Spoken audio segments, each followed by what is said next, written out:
Hi, I'm Dr. Mitch Hamilton. I'm a marketing professor here at Loyola Marymount University. I always draw a comparison to the superhero comic books or the superhero movies where before the superhero is an actual superhero, they discover they have this power. And there comes a time where they're at this crossroads and they have to decide whether they're going to use the power for good or use the power for evil. Right? And if they use it for good, they become a superhero. And if they use it for evil, they become a supervillain.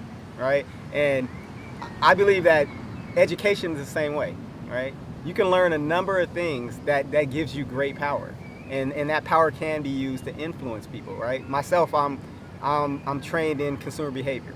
Right? So I understand the psychological, the psychological side of marketing and how people can be influenced through marketing. And I can either use that for good or I can use it for evil, right? And of course I say that you should use that for good, right? You should be the superhero and not the supervillain.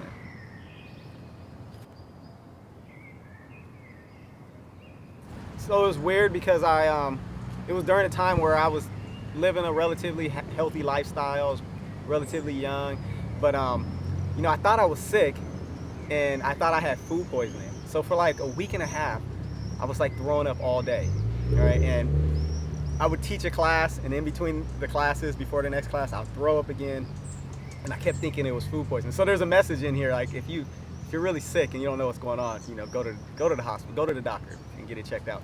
But I didn't, and it went on for like a week and a half, and then one night I woke up in the middle of the night. It was like 3 a.m, and I thought I was gonna throw up again, so I went downstairs because I didn't want to wake up my wife and children. And so I was downstairs in the bathroom thinking I was gonna throw up, but actually I just had a very sharp pain in my back that was shooting to the front. So it was like on my side, but shooting from back to front. And it got so bad to the point where I couldn't move anymore. And so I started yelling to my wife to come downstairs, and she ran down there and was asking what's wrong. And I was like, man, I don't know, it just hurts so bad I can't move.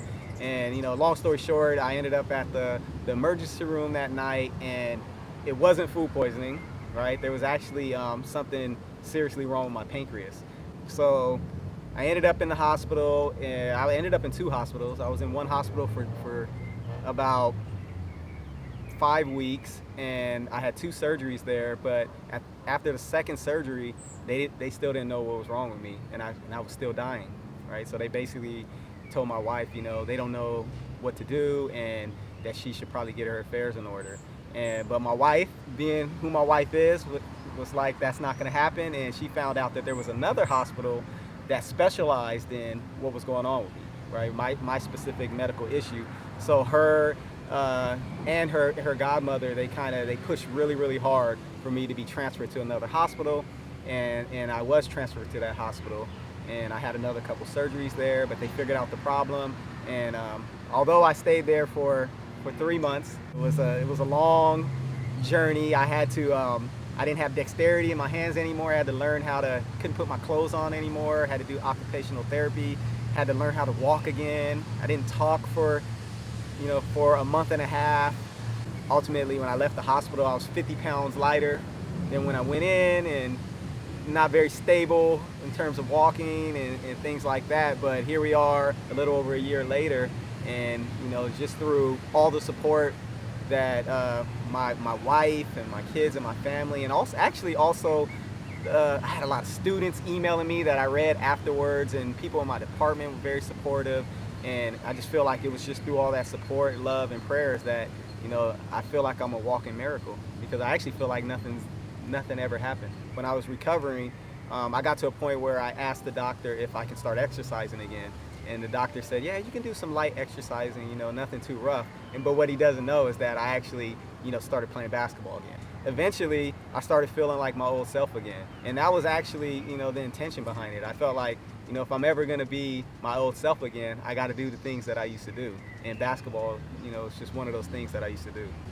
I like to say, as the kids say, I take this YOLO approach now, right? So it's the idea that, you just got to live life to its fullest. You never know. You never know. You never know. The next day is not promised, so just live life to its fullest. And it also made me realize that I need to figure out what I value in life. What's important to me? What are my ethics? What are my values? And I need to make sure I stick to that, right? So I actually, while I'm living my life to the fullest, I also try to remain consistent with the things that I value and the things I care about the most.